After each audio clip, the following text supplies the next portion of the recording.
একজন নারী গৃহকর্মী, তার নাম আফরোজা। ৬টা বাসায় নিয়মিত কাজ করে ১৪,০০০ টাকার মতো উপার্জন করে। স্বামী একটা দোকানে থাকে, তার নাম জহির। আফরোজা খুব সকালে ঘুম থেকে উঠে সকালের রান্না সহ ঘরের প্রতিটি কাজ করে ছোটে অন্যের বাসায়। মাস শেষে যা পায় তাই দিয়ে পরিবারের টুকটাক খরচ সহ কিছু জমানোর চেষ্টা করেন, কারণ তার ইচ্ছে এসব কাজ ছেড়ে দিয়ে গ্রামে গিয়ে ছোটখাটো একটা বিজনেস করবে। গত ৫ বছর যাবৎ আফরোজা জহিরের কাছে প্রতি মাসে ৫,০০০ টাকা দেয় ডিপিএস এ জমা করার জন্য। সে হিসেবে এখন তার প্রাপ্য প্রায় ৩ লাখ টাকা।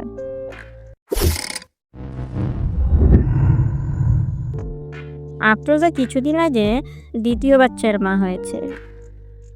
বাচ্চার বয়স ৩ মাস না যেতেই আবার কাজ শুরু করেছে। এমনকি প্রেগন্যান্সির ৯ম মাসেও সে সকল বাসায় কাজ করেছে, কারণ বাচ্চা হলে খরচের সিংহভাগ তাকেই বহন করতে হবে।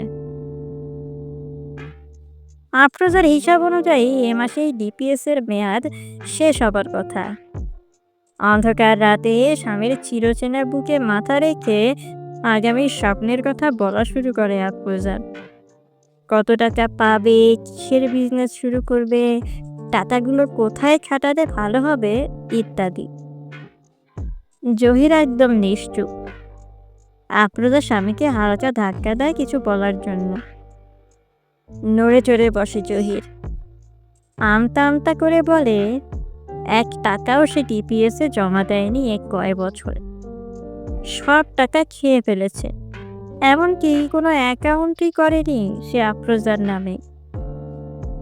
এছাড়া উত্তরাধিকার সূত্রে প্রাপ্ত আফরোজার বাবার বাড়ি থেকে জমি বিক্রির টাকাও হাফিস করে দিয়েছে জহির। আফরোজার হাত পা থরথর করে কাঁপছে, তার নিঃশ্বাস বন্ধ হবার উপক্রম হচ্ছে। সে এখনই হয়তো মরে যাবে। এত কষ্টের টাকা, রক্ত পানি করা টাকা, তার একটা শখের ছোট্ট ব্যবসা, তার সন্তানদের ভবিষ্যৎ। হঠাৎই তার ৪ মাসের ছেলেটা ঘুমের মধ্যে কেঁদে উঠল। আফরোজা চেয়ে দেখল, কিন্তু সে তাকে ছুতে পারছে না।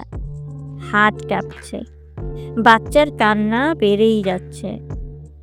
আফরোজাকে দেখে মনে হচ্ছে এ পৃথিবীর কোনো কিছুই আর তাকে স্পর্শ করছে না। একটু পরে হাত বাড়িয়ে কোনো রকম বাচ্চাকে কোলে নেয়। সকাল পর্যন্ত ঠায় বসে থাকে আফরোজা বিছানায়। ঘুমায়নি সারা রাত। না, কোনো কান্নাও করেনি সে। শুধু মনে হচ্ছিল তার বুকের হৃৎপিণ্ডটা বুঝে এক্ষুনি বের হয়ে যাবে। আর একটা কথাও বলেনি সে স্বামীর সাথে। কার সাথে কথা বলবে সে আর? কাকে বিশ্বাস করবে? সংসারের অভাব অনটন মেনে নিয়েছিল সে, কিন্তু প্রতিদানে কি পেল? সিজারের পুরো টাকাটা পর্যন্ত তাকে দিতে হয়েছে। অবশ্য জহির অনেক কথা, অনেক অজুহাত তৈরি করে আফরোজার মান ভাঙানোর চেষ্টা করেই যাচ্ছিল।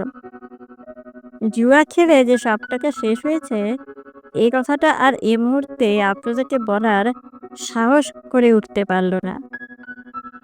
আফরোজাও কিছু শুনতে চাইল না।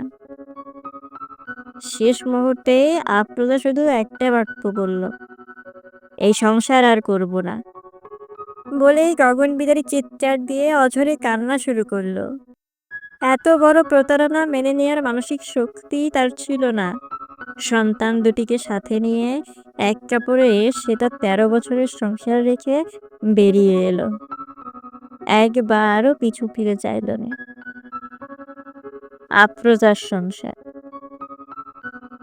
এই হলো জীবনচক্র। সত্য ঘটনা অবলম্বনে লেখা নুজহাত তাসনিমের একটি গল্প।